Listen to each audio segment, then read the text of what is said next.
segmental breathing bisa dilakukan secara bilateral. Segmen dulu, kiri atau kanan dulu gitu. Nah, segmental breathing juga bisa dilakukan secara bilateral ketika ada lebih dari satu segmen berseberangan kiri dan kanan itu mengalami penurunan ekspansi. Misal kita main di lower nih di sini. Tarik nafas, kita ikutin. Yuk. Biar kamu bisa ngerasain juga ya. Tarik nafas lagi. Yuk. Terus. Jadi pasti nanti kalian akan mendengar suara nafas yang terus udah gitu terakhir langsung dia tarik inspirasi. Iya nggak nih? Iya. Jadi tarik nafas. Goalsnya kayak gitu. Jadi kalian harus bisa ngeluarin sisa udara pada saat dia di akhir ekspirasi, juga memaksa pasiennya itu untuk melakukan inspirasi dalam. Yuk, ikuti, tambah tekanannya. Oke? Gitu. Thank you. Silakan lanjut. Chest mobility. Jadi hipotesisnya adalah kalau misalnya pasien dengan gangguan respirasi, ya kan? Pasien dengan gangguan respirasi pasti dia ada gangguan pengembangan paru. Ya. Walaupun awalnya itu misalnya dia diakibatkan karena tidak mampu ekspirasi. Nanti pasti ujungnya akan ada gangguan di pengembangannya. Nah, gangguan di pengembangan paru itu pasti akan mengganggu ekosistem di sekelilingnya. Ekosistemnya apa? Ekosistem sangkar toraks di sini kita bicaranya. Makanya kalau misalnya kita ketemu sama pasien yang gangguan respirasinya panjang, menahun, PPOK misalnya, atau asma, eksaserbasi gitu ya, pasti ada gangguan postur. Gitu, pasti ada gangguan postur. Maka tidak jarang pasien dengan gangguan respirasi itu pasti ada abnormal postur. Ya. Kemarin kan kalian lihat ya di formulir itu pasti ada gangguan postur apapun bentuknya gitu. Sesederhana misalnya jadi dari track terus kemudian jadi forward hip gitu. Itu karena bentuk kompensasi untuk bisa melakukan pernafasan gitu. Nah, sehingga ada satu metode latihan yang kita gunakan untuk mencegah gangguan muskuloskeletal itu terjadi, yaitu pakai chest mobility atau chest expansion. Jadi kalau misalnya kalian cari di literatur gitu ya, bisa chest mobility exercise, bisa chest expansion exercise gitu. Keywordnya itu. Nah, jadi chest mobility atau chest expansion ini ada 3 segmen. So, ada 4 segmen, ada latihan leher dan kepala, latihan punggung, bahu, terus kemudian ada latihan dada yang kesemuanya itu untuk kita bagi berdasarkan lobus parunya, segmen parunya. Ada upper, middle, dan lower. Jadi kalau misalnya upper, maka yang diaktifkan atau yang diberikan latihan itu adalah area kepala. Kalau misalnya middle itu melibatkan bahu, kalau misalnya lower itu melibatkan pelvic. Poinnya di situ. Nah, contoh misalnya yang ini, latihan leher dan kepala. Boleh satu orang?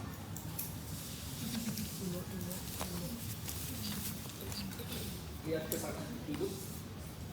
Nah, jadi ini latihan untuk mengembangkan segmen paru bagian upper. Nah, kalau chest ekspansi ukurnya pakai apa? Pakai midline. Jadi satuan normal dan tidak normalnya itu berdasarkan angka. Kalau simetris paru, satuan normal dan tidak normalnya berdasarkan tadi tertinggal atau tidak. Itu hasil pemeriksanya. Kalau cara ekspansi berdasarkan angka. Nah, menengok ke kiri dan ke kanan sama memutar kepala. 2 latihan yang pertama.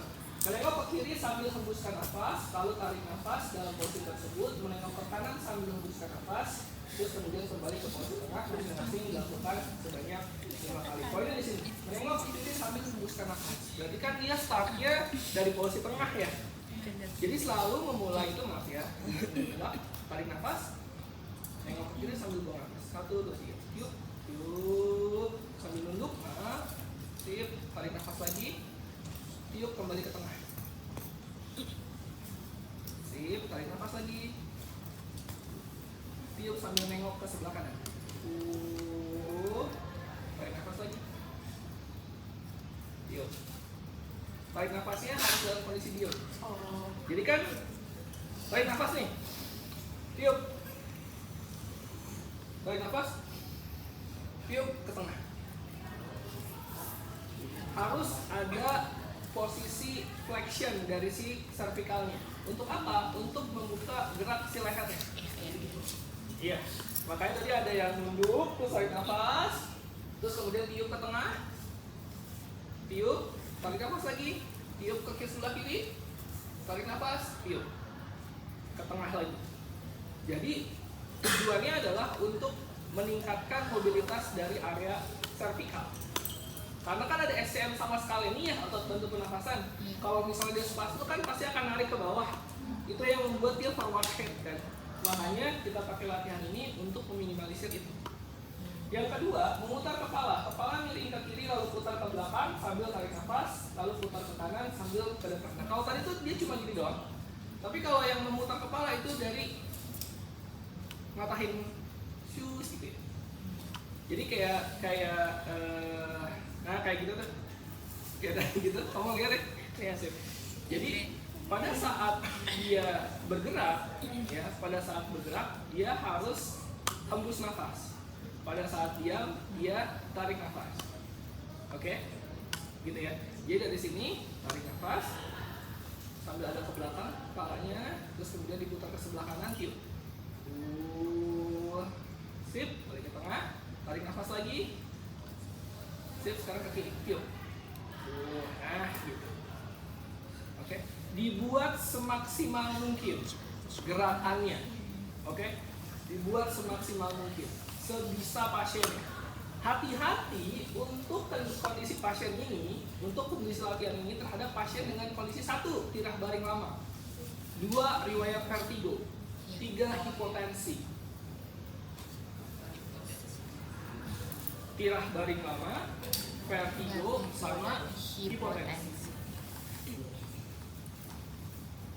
Terus kemudian ini berdiri belakangnya tembok untuk yang latihan punggung. Pasien berdiri belakangnya tembok, jarak kaki dengan tembok kira-kira 10-15 cm. Hembuskan nafas sambil memupuk pelan-pelan, tarik nafas sambil tegak. Ini berdiri, ada ke sana. Anggaplah ada tembok di belakangnya. Oke?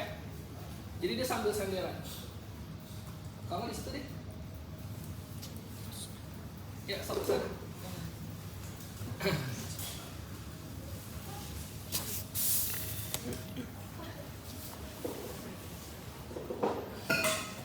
Ya, dijarakin kakinya. Sip. Maju lagi sedikit. Sip, ya segitu kendaraan. Oke, pinggulnya juga nempel. Nempel aja pinggul ya. Terus hembuskan sambil pukul. Iya, terus kemudian tarik nafas tegak.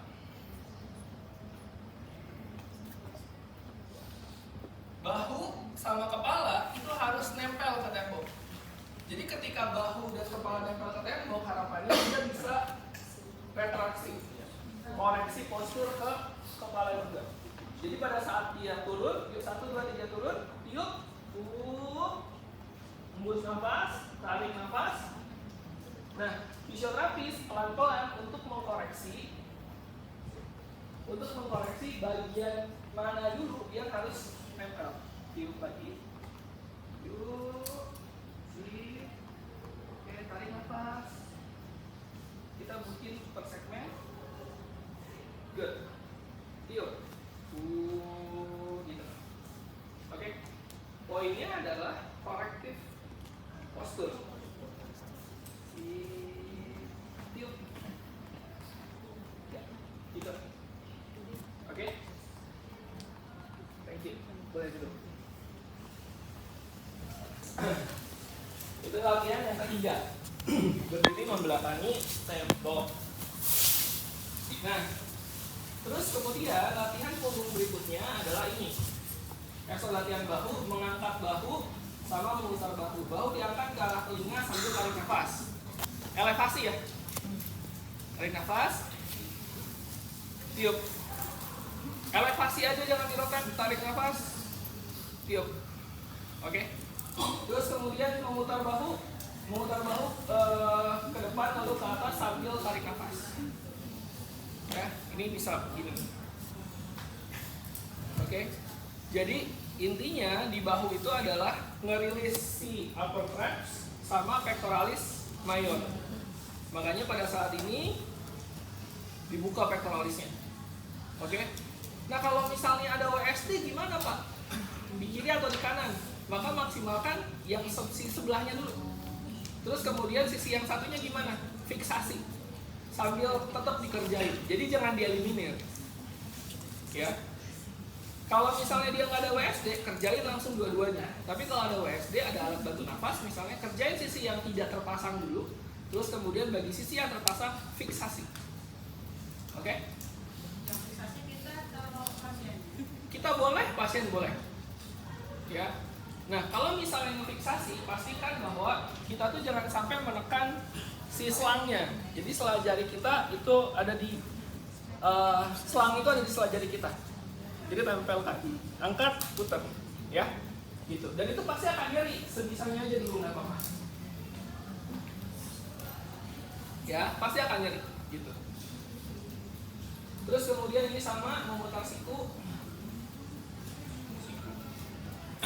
Ini yang gini. Tadi gini. Gimana? Terus kemudian ini gerakan untuk meregangkan otot pectoralis, kepala tegak, lengan dibuka sambil tarik nafas. Kak, lagi tak?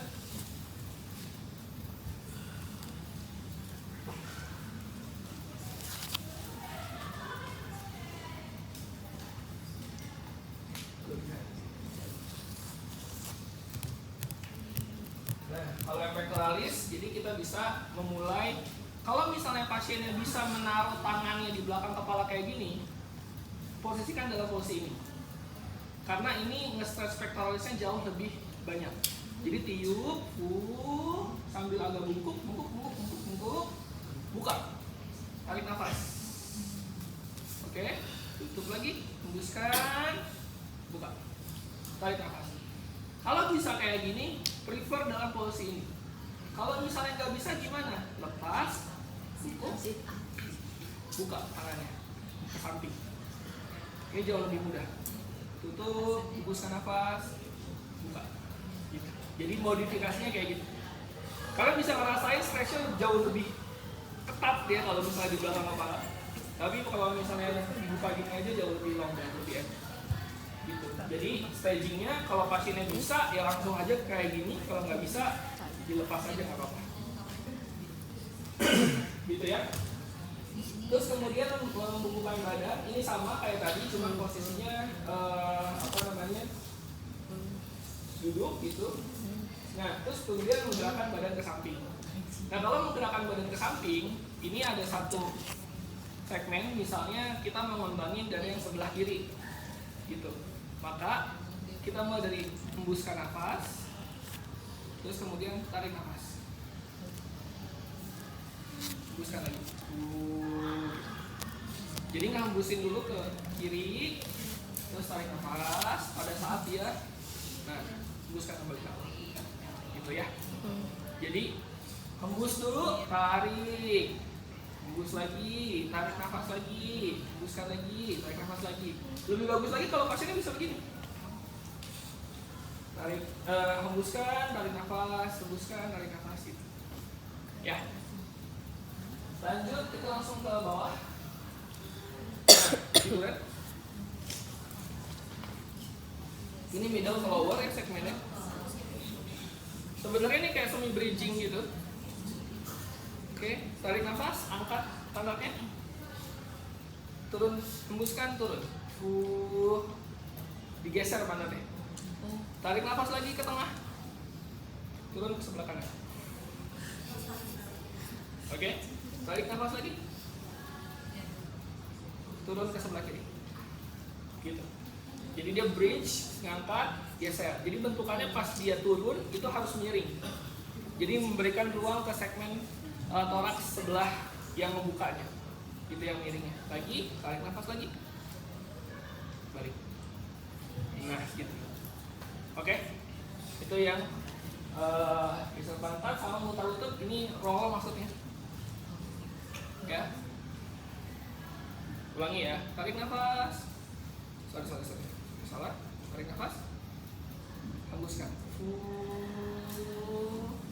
Sip. Tarik nafas lagi. Hembuskan. Ini ya. Tarik nafas lagi. Hembuskan. Begitu. Oke. Ada pertanyaan? Silakan berpraktek lagi untuk chest mobility. Alright.